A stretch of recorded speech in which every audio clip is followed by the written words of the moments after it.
বিরতির পর স্বাগত। এবার মণিপুরের দিকে নজর রাখতেই হচ্ছে, কারণ মণিপুরে আরো এক যুবকের মৃত্যু জানা গেছে।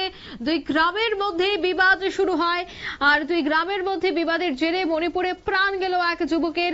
জমি নিয়ে উখরুল জেলায় দুই গ্রামের মধ্যে সংঘর্ষ হয়, ব্যাপক গোলাগুলি চলে। পরিস্থিতি নিয়ন্ত্রণে আনতে দুই গ্রামে নিষেধাজ্ঞা জারি করা হয়েছে। সে বিষয়ে বিস্তারিত জানবো, টেলিফোন লাইনে যুক্ত হয়ে গেছে প্রতিনিধি রাজীব দত্ত। রাজীব, ঠিক কি জানতে পারছো?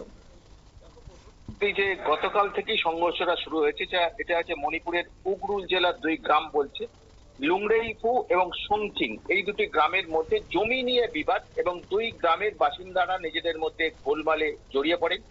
এবং যেটা পুলিশের পক্ষ থেকে যেটা বলা হয়েছে যে ব্যাপক সংঘর্ষ হয়, দুপক্ষ ব্যাপক মানে পরস্পর দিকে গুলি চালায়, অর্থাৎ প্রচুর গুলি চলেছে।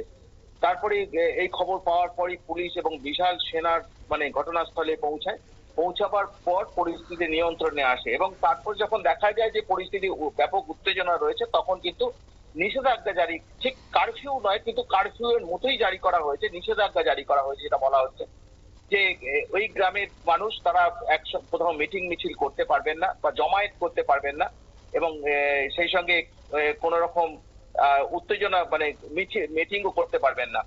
কারণ পরিস্থিতিটা যেটা বলা হচ্ছে যে সম্ভবত যেটা পুলিশের পক্ষ থেকে বলা হচ্ছে যেটা যে জমি নিয়ে দুই গ্রামের মধ্যে বিবাদ হয় এবং তার ফলেই কিন্তু এই ধরনের ঘটনা ঘটেছে। দেখো, এক যুবকের মৃত্যু হয়েছে, যা 36 বছরের এক যুবক, আর কে রমন বলে এই যুবকের নাম। সে হচ্ছে গুলিতেই মারা গিয়েছে। আর 6 জনের মতো, যেটা 5 থেকে 6 জনের মতো আহত হয়েছে, তারা প্রত্যেকে গুলিবিদ্ধ হয়েছে, তাদের হাসপাতালে ভর্তি করা হয়েছে এবং সকলে কিন্তু তারা বেশ কয়েকজন আশঙ্কাজনক। তো এই ঘটনা বুঝতে পারছি যে মণিপুরের কিন্তু দেখো রাষ্ট্রপতি শাসন চলছে একদিকে, মণিপুরের সেই 2023 মে মাস থেকে উত্তপ্ত পরিস্থিতি, তারই মধ্যে 13ই ফেব্রুয়ারি রাষ্ট্রপতি শাসন জারি হয়েছে।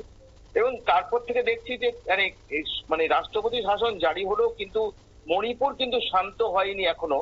কিন্তু ছোট ছোট পকেটে অনেক রকম গোলমাল হয়েছে, যে গোলমালটা অন্য ধরনের গোলমাল, অর্থাৎ কুকি মেইতি সম্প্রদায়ের মধ্যে গোলমালটা শুরু হয়েছিল।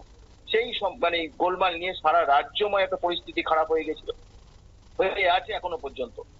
এবং তারই মধ্যে ছোট ছোট পকেটে কিন্তু গোলমাল হয়েছে, যেমন কয়েকদিন আগে দেখো যে চূড়াচন্দ্রপুরে গোলমাল হয়েছে দুটি সম্প্রদায়ের মধ্যে। আবার এবারে কিন্তু এই উখরুল জেলায় যে দুটি গ্রামের মধ্যে ব্যাপক সংঘর্ষ হয়েছে গতকাল, এবং আজকেও ওখানে পরিস্থিতি অত্যন্ত উত্তপ্ত।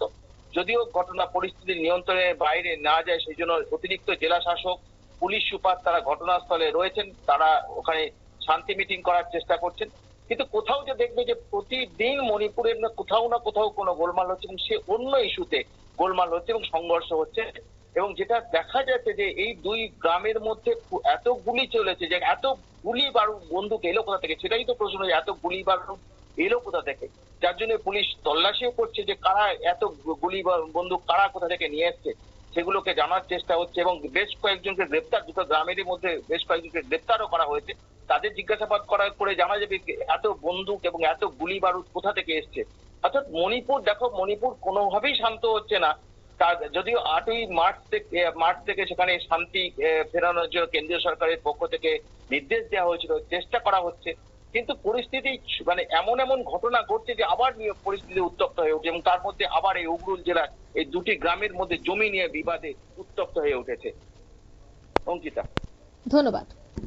অর্থাৎ একদিকে দুই গোষ্ঠীর মধ্যে সংঘর্ষ, আর দুই গোষ্ঠীর সংঘর্ষে রীতিমতো প্রায় 1.5 বছর যাবৎ মণিপুর অশান্ত। তবে এবার দুই গ্রামের সদস্যের মধ্যেই সংঘর্ষ, এবং তাতেই এক যুবকের মৃত্যু হয়েছে। তবে এবার পরিস্থিতি স্বাভাবিক করতে এলাকা জুড়ে জারি করা হয়েছে কঠোর নিরাপত্তার দায়িত্বে রয়েছে মণিপুর পুলিশ সহ সিআরপিএফ। নিয়ে নিচ্ছে ছোট একটি বিজ্ঞাপন বিরতি, সঙ্গে থাকুন।